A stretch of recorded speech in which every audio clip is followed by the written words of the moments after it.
Hello dear students, welcome back to the channel.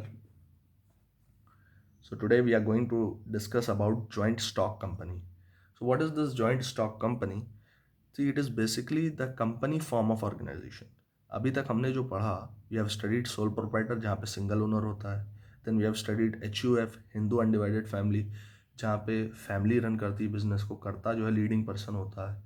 Then we have studied partnership, जहाँ दो और मोर partners जो है वो डीड फॉर्म करते हैं और उसके बेसिस पे बिजनेस करते हैं. Then we have studied cooperative organization, जहाँ पे मिनिमम 10 मेंबर्स मिलके जो है कोऑपरेटिव सोसाइटी फॉर्म करते हैं और एक कॉमन पर्पस की तरफ वर्क करते हैं. प्रॉफिट जो है वो सेकेंडरी मोटिव होता है कोऑपरेटिव ऑर्गेनाइजेशन के अंदर. Now we are going to study the most suitable form of business setup or most suitable way of running or organizing a business, and that is company. Okay, तो company क्या होती है? Basically company जो है वो एक organisation है जो कि क्रिएटेड बाय लॉ होता है. ठीक है, और इस ऑर्गेनाइजेशन में जो कैपिटल होती है वो अलग अलग मेंबर्स के कंट्रीब्यूशन से बनती है. ठीक है, कंपनी क्या करती है, सारे जितने भी मेंबर्स हैं उनसे कहती है कि भाई आप आइए और इन्वेस्ट करिए. तो वो पैसे इन्वेस्ट करती हैं और जो सारे मेंबर्स की इन्वेस्टमेंट होती है उसको हम कलेक्ट कर लेते हैं. तो वो कहलाता है जॉइंट स्टॉक. यानी ये पूरा कलेक्शन जो है ये बता रहा है कि कंपनी की इतनी कैपिटल है, इसमें इतने इतने लोगों ने इन्वेस्ट किया. अब जो भी पैसा डालेगा कंपनी के अंदर वो किस वजह से डालेगा? he will always invest with the guarantee or warranty that he will get some kind of return. Okay, now it is not always that they get profit only, sometimes they bear losses also, that is a risk, but they put the money in a consolidated form and form a company. अब वो जो company है उसको run करने के लिए बहुत ही trend और एक्सपीरियंस लोग चाहिए होते हैं, सारी बिजनेस एक्टिविटी एफिशिएंटली रन करे. तो कंपनी फॉर्म ऑफ ऑर्गेनाइजेशन सबसे सुइटेबल फॉर्म ऑफ ऑर्गेनाइजेशन माना जाता है. ठीक है, किसी भी बिजनेस को रन करने के लिए. Now will see further about this joint stock company. आपकी बुक में अलग अलग डेफिनेशंस दी हुई हैं अलग अलग फिलोसफर्स की, जैसे जस्टिस लिंडले की, प्रोफेसर हैने की, चीफ जस्टिस मार्शल की. इन्होंने अपने अपने तरीके से जॉइंट स्टॉक कंपनी को डिफाइन किया है. ठीक है, लेकिन अगर आप रियली एक डेफिनेशन पूछिए तो क्या है उसका main definition? I tell you कि जॉइंट स्टॉक कंपनी जो है वो बेसिकली एक आर्टिफिशियल पर्सन होती है जिसकी एक सेपरेट लीगल एंटिटी होती है. ठीक, उसका अपना रजिस्ट्रेशन प्रोसेस होता है, परपीचुअल सक्सेशन होता है उसके अंदर, कॉमन सील होती है. ठीक, तो ये सारे पॉइंट्स जो हैं ये मेनली आते हैं किसके अंदर? एक जॉइंट स्टॉक कंपनी के अंदर. So one by one we'll discuss about the features of joint stock company, but let me first write the definition of joint stock company. So this I have written the definition that company is an artificial person created by law having separate legal existence, perpetual succession and common seal. अभी ये words आपको बहुत ही tough लग रहे होंगे, but when I discuss its feature it will be very easy for you to understand the definition. ठीक, आप सुनते हैं ना मार्केट में ये कंपनी फला कंपनी, टाटा है, बिरला है, रिलायंस है, एप्पल है, गूगल है, ठीक, फेसबुक है, फ्लिपकार्ट है, मिंत्रा है, ये सारी कंपनीज हैं. ठीक, कंपनी फॉर्म ऑफ ऑर्गेनाइजेशन इन्हें हम कहते हैं. ठीक है, so now I tell you what its features are. Now first feature is separate legal assistance. अब सेपरेट लीगल असिस्टेंस का मतलब ये होता है कि कंपनी और पर्सन अलग अलग होते हैं. मतलब कंपनी आई ऑफ लॉ के अंदर, जैसे मान लिए मुकेश अंबानी है और रिलायंस है, ये दो लोग हैं. ठीक, तो रिलायंस जो है आई ऑफ लॉ के अंदर एक सेपरेट लीगल एंटिटी है. ठीक, उसका एक अपना एग्जिस्टेंस है. ठीक है, रिलायंस चाहे तो अपने नाम पर, रिलायंस के नाम पर कोई भी एसेट खरीद सकती है, सेल कर सकती है. ठीक, किसी भी कॉन्ट्रैक्ट में आ सकती है रिलायंस. ठीक, रिलायंस जो है वो अपने नाम पर जो है वो किसी भी आउटसाइडर के साथ किसी भी तरीके के कॉन्ट्रैक्ट में ईजिली आ सकती है. ये ज़रूरी नहीं कि हर जगह रिलायंस के बिहाफ पे मुकेश अंबानी ही कॉन्ट्रैक्ट में है. क्यों? क्योंकि रिलायंस को एक लीगल स्टेटस प्रोवाइड किया गया है under the I of law. That's why that is company and it's have its own name. Okay, so it can do its own work. Now तो सेपरेट लीगल एंटिटी क्लियर हो गया, यानी मुकेश अंबानी अलग हैं और रिलायंस जो है वो अलग है. रिलायंस किसी के भी साथ अपने नाम पर एसेट को खरीद सकती है, बेच सकती है और किसी के साथ भी कॉन्ट्रैक्ट में आ सकती है एज अ फॉर्मल पर्सन, ठीक है। आर्टिफिशियल पर्सन, अगेन वही एग्जांपल मैं लेता हूँ रिलायंस और मुकेश अंबानी वाला। क्या जैसे मुकेश अंबानी वैसे ही रिलायंस है? मुकेश अंबानी क्या है? Mukesh Ambani is a natural human being having all the biological qualities. लेकिन क्या रिलायंस कंपनी के अंदर सारी बायोलॉजिकल क्वालिटीज़ हैं? वो एक नेचुरल ह्यूमन बीइंग है? नहीं। रिलायंस अपने आप में एक पर्सन है under the I of law, लेकिन वो आर्टिफिशियल पर्सन है, ठीक है। एक ऐसा पर्सन जिसको लॉ ने बनाया हो, ठीक, और उसके अंदर वो सारे ऑपरेशंस हो सकते हैं, यानी वो आर्टिफिशियल पर्सन अपने मेंबर्स को एलिट कर सकता है जिनको हम डायरेक्टर्स कहते हैं, और वही डायरेक्टर्स उस बिजनेस को रन करते हैं, ठीक है। जैसे रिलायंस कंपनी के अंदर मुकेश अंबानी भी एक डायरेक्टर ही हैं उसके, ठीक। इसी तरीके से और भी सारे डायरेक्टर्स होंगे इलेक्टेड जो बिजनेस को रन करते हैं, ठीक है। Mukesh Ambani highest share holder हैं किसके अंदर? रिलायंस के अंदर, ठीक है। So this is artificial person. Now registration, देखिए ये लीगल कंपलसरी है, लीगली कंपलसरी है कंपनी के लिए कि उसको रजिस्टर्ड होना ही पड़ेगा, ठीक।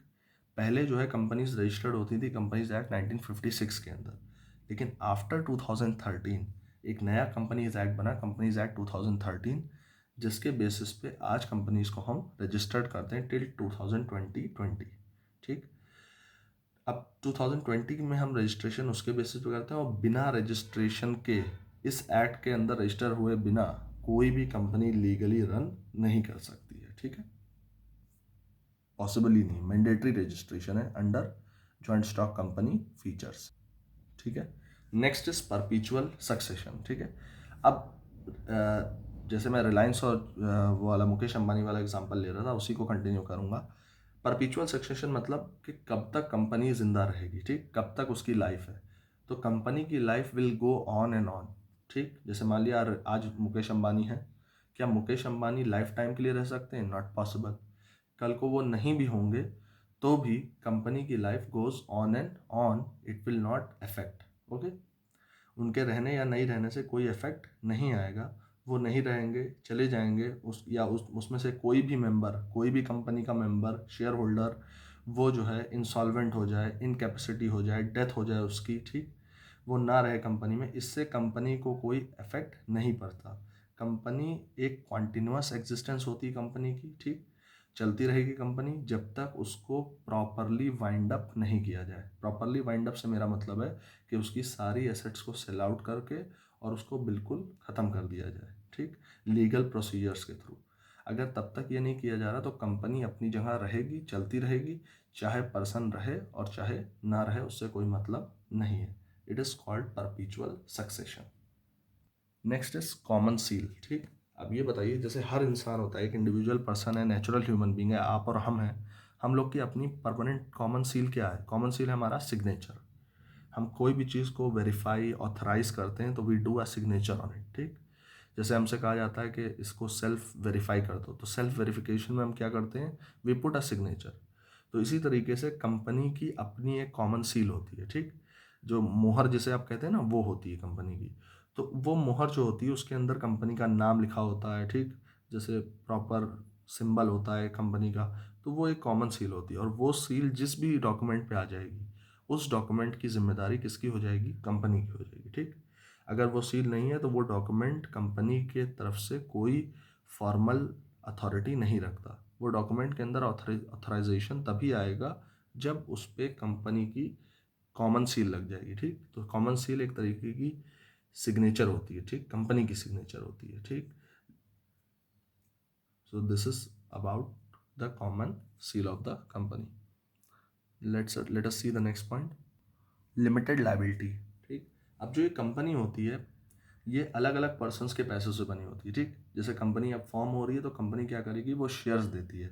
अब जिसने शेयर खरीदा वो कंपनी का ओनर बन गया, shareholders are the owners of the company. अब मान ली किसी ने 100,000 शेयर खरीदे 10 रुपये ईच के, तो 10,000 रुपये उसने डाले कंपनी के अंदर, ठीक। ये कंपनी 1,000 शेयर का उसको देगी, लिख के देगी कि भाई आप 1,000 शेयर के मालिक हो गए कंपनी के अंदर, और कितने रुपए ईच के? 10 रुपये, और आप कंपनी कितने रुपए दे दोगे? 10,000। अब जब भी इस पे बेनिफिट या जो भी कंपनी को प्रॉफिट होगा उसका पार्ट ऑफ प्रॉफिट आपको इस कैपिटल के ऊपर मिलता रहेगा। और आपकी जो लाइबिलिटी है वो सिर्फ 10,000 रुपये तक ही है कंपनी में, उसके ऊपर आपसे कोई भी चीज़ डिमांड नहीं की जा सकती, यानी आप लाइबल हो only for that 10,000 rupees you have put at the risk in that company or invested in that company. So this is called limited liability. Now next is ownership.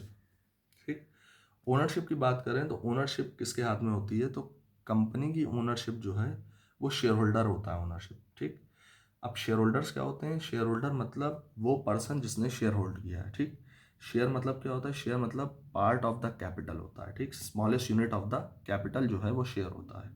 अब जैसे मान लीजिए मैं आपका जो टीचर हूँ जोहेब, मैंने जो है वो किसी कंपनी का शेयर परचेज कर रखा है। ठीक, अब जैसे मान लीजिए मैंने रिलायंस कंपनी का शेयर परचेज कर रखा है, तो मेरे पास अगर रिलायंस कंपनी के 20 शेयर भी हैं 100 रुपये के हिसाब से, तो यानी 2,000 रुपये, तो यानी उस रिलायंस कंपनी के अंदर मैं 2,000 रुपये का मालिक हूँ। ठीक, तो I am also the owner of Reliance company but having only a capital of 2,000 rupees. तो मेरी जो उसके ऊपर ओनरशिप है वो भी कितनी है, सिर्फ 2,000 रुपीज़ तक है। तो shareholders are basically the owners of.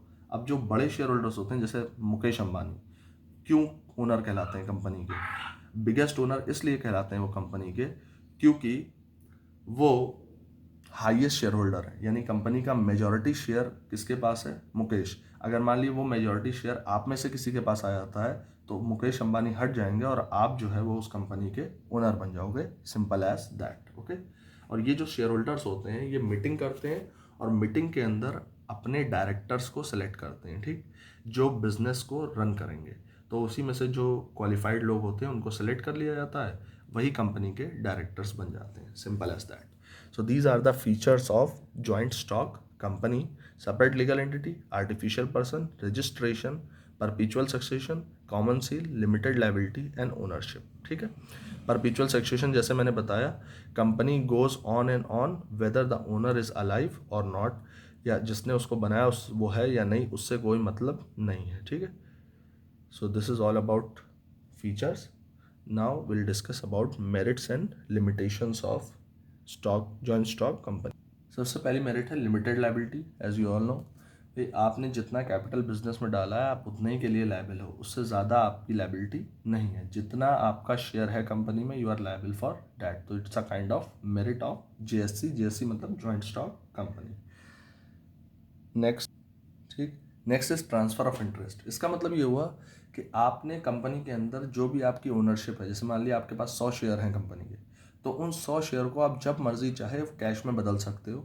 जैसे कंपनी को जो है ज़रूरत है पैसे की, तो कंपनी आपसे कहेगी कि उनको कैश में ट्रांसफ़र कर लो, जिससे कंपनी के अंदर लिक्विडिटी, लिक्विडिटी का मतलब होता है पैसे का फ्लो हो जाएगा कंपनी के अंदर। ठीक, और अगर आपको भी पैसे की ज़रूरत है तो आप अपने बाई किए हुए शेयर्स को फ़ौरन जो है वो कन्वर्ट कर सकते हो और उससे दूसरी कंपनी के शेयर्स भी खरीद सकते हो, यानी शेयर्स को आप इजीली सेल और बाय कर सकते हो under a joint stock company. Now see is परपीचुअल succession. आपको पता है या परपीचुअल एग्जिस्टेंस मतलब ये होता है कि चाहे ओनर रहे चाहे पर्सन रहे, डेथ हो जाए उसकी, इंसॉल्वेंसी हो जाए, इनकैपेसिटी हो जाए, उससे कंपनी के ऊपर कोई इफेक्ट नहीं पड़ेगा। Company goes on and on. Company shut down करने के लिए, वाइंड अप करने के लिए बहुत सारे लीगल प्रोसीजर्स हैं, उसको फॉलो अप करके ही पूरी कंपनी को वाइंड अप किया जाता है। ठीक है, next is growth and expansion. अब भाई कंपनी है, कंपनी प्रॉफिट अर्न करेगी, high amount of profit earn करेगी, तो प्रॉफिट में से कुछ part company as a reserve रखती है। ठीक, और उसके थ्रू कंपनी बिजनेस का ग्रोथ और एक्सपेंशन करती है। ठीक है, आप देखते हैं कि कंपनी नई नई डाइवर्सिफिकेशंस करती है, नई नई ब्रांचेस ओपन करती है, तो ये ग्रोथ और एक्सपेंशन का ही पार्ट है। उसको करने के लिए कंपनी अपने प्रॉफिट्स, जो भी प्रॉफिट्स होते हैं उसमें से कुछ पैसा हमेशा एज अ रिटेन मनी और रिटेन अर्निंग और रिजर्व के फॉर्म में रखती है, जिससे जो हेल्प करता है किसमें, ग्रोथ और एक्सपेंशन में। ठीक, सो 5 merits I have told you and these are enough for a joint stock company. More are there in the book, you can read it, simple. Now next let us discuss about some demerits.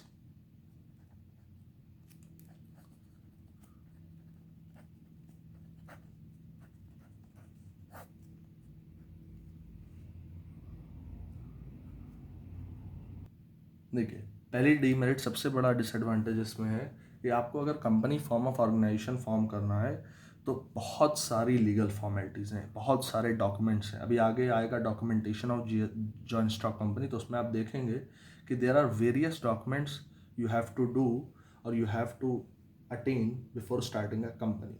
ठीक, इसी तरीके से बहुत सारे experts की ज़रूरत होती है कंपनी को रन करने के लिए। ठीक है, और रजिस्ट्रेशन फ़ीस लगती है, रजिस्ट्रार चाहिए, बहुत सारी कॉम्प्लेक्स फॉर्मेलिटीज़ हैं।